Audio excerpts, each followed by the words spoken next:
let's say the Niners sign someone like Ryan Tannehill. Does that mean they're going to trade Trey Lance? Is there a possibility that they're like, you know what, secretly we're out, and Brock's our guy, and if he's going to start this year, he's going to start, and if not, we're going to sign someone for a 1-year deal, but we're out on Trey, and if we can get a second round pick we'll take it. Or are they going to say, we need a backup, Trey? So sorry, but we don't care how much we gave up for you. Brock's our future. We need a backup this year, and we need Ryan or whoever. Tom is our starter, Tom Brady, and you're a backup. And what are you going to do? You signed a contract. What do you think? Or do they love him? Well, as the world turns in Ninerland, we don't know what Brock is. We don't, we don't know what he's going to be. So with that said, I feel like this is a shame to say, but they'll treat Trey like the starter. You know what I'm saying? They'll treat him like the starter. They'll say he's the starter. They'll say he's the starter. Yeah. Yeah. But we love him. Quell any suspicion, right? Yeah. But what they'll do is they'll get a guy who's kind of like maybe fringe backup. And I feel like if you start listening to the press conferences and guys start talking about quarterback competition and so-and-so look good and we have confidence, then Trey may limp into the season as the starter, and maybe by week 3 find the bench if he's struggling, because he will struggle. He's going to struggle, right? He's going to struggle. The Niners offense struggles for the first 2 months of every season. Yeah, come on, right? Yeah. And Brock, and the only reason why Brock didn't struggle really is because they had really gotten all the kinks out. Like, he came in the middle of the season, like Brock is still Brock. Yeah, I don't want to take anything away from him, but it's a difference from when everybody's trying to get it together versus you just trying to get it together. Good point. You know what I'm saying? Yeah. So I think trading him anytime before this season ends, they really wouldn't get what they want for him anyway. So I don't think they would trade him. Not this year. Because could you really get a first round pick for Trey after what has happened? I don't think you could. No. So isn't he more valuable to you as even as a backup, if that's all he is? Because considering you go through quarterbacks, like freaking water, like I think you need him, even if you don't think you like. And again, the Niners, you can't judge quarterbacks. Stop acting like Trey isn't ready. If that's how you feel. You don't know. You don't know. You didn't know what you had in Brock. He was the third. You put Jimmy on the field before Brock because you're so astute. Yeah. You're so perceptive.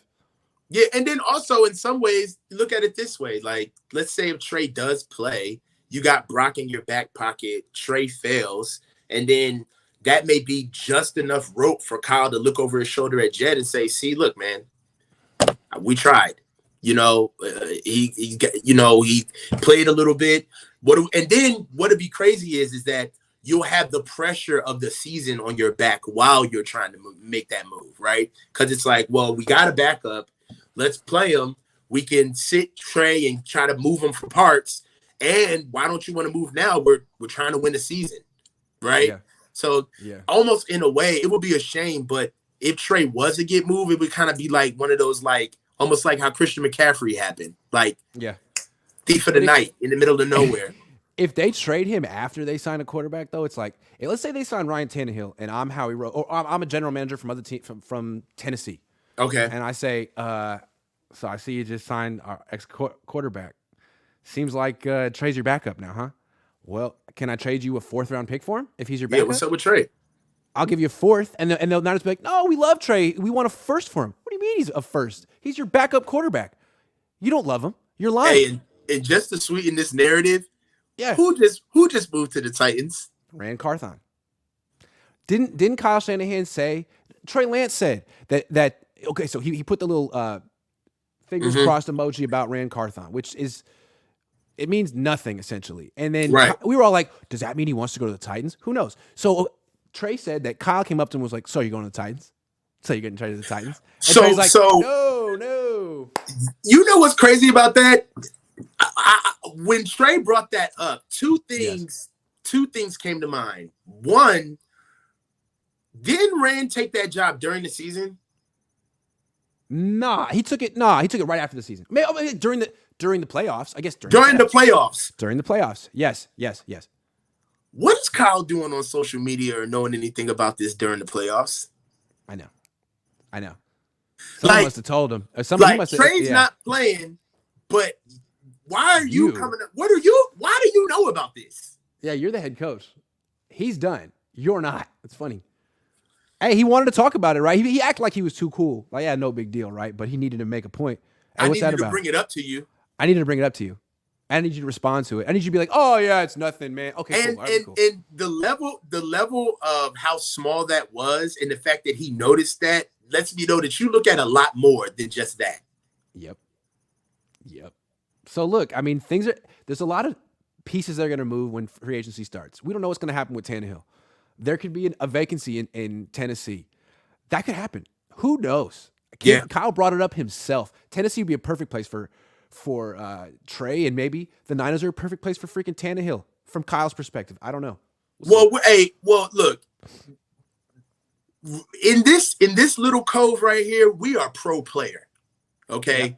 Yeah. We're pro player. So I understand that the logo may say SF on it, but anybody who is putting their life on the line at this stage of their life, they deserve to go wherever they want and be happy.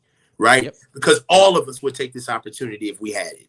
Right. So, I'm looking for Trey to be taken care of on a human level. And if that's not here, then he needs to go. And I love it. Like, a lot of the new age coaches act like they're player friendly coaches because they get along or they're young or whatever. It's like, okay, are you going to completely sabotage Trey Lance's career because you're wishy-washy and don't really know what you want to do at the position? If you're really pro player and you've made up your mind that he's not for you, why would you do this to him? Do him a solid. Do him a solid. Why would you not? You care. You're a coach, right? You're an educator. These are youths. They're in their 20s. These are pupils. You care. You care, right? They're not just, players in a Madden game. I mean, they're real people. I don't know. That's because that's how the coaches talk. I care. Show it. If honestly, I want this conversation to just fall like it never happened, because I really want him to get a chance to start. I really believe it would look so good to watch him for a season and see the struggles, know what we have, and another thing is, I feel like we really underestimate ourselves as fans. We cheered for Brock sight unseen. Mm-hmm. If Trey showed any type of promise pushing forward, we would all get behind him. Like, just get him on the field, man. Yeah. Give him a month where he gets to play 4 games in a row. How about that? Right. And don't run him like a running back. Let him scramble. Yeah.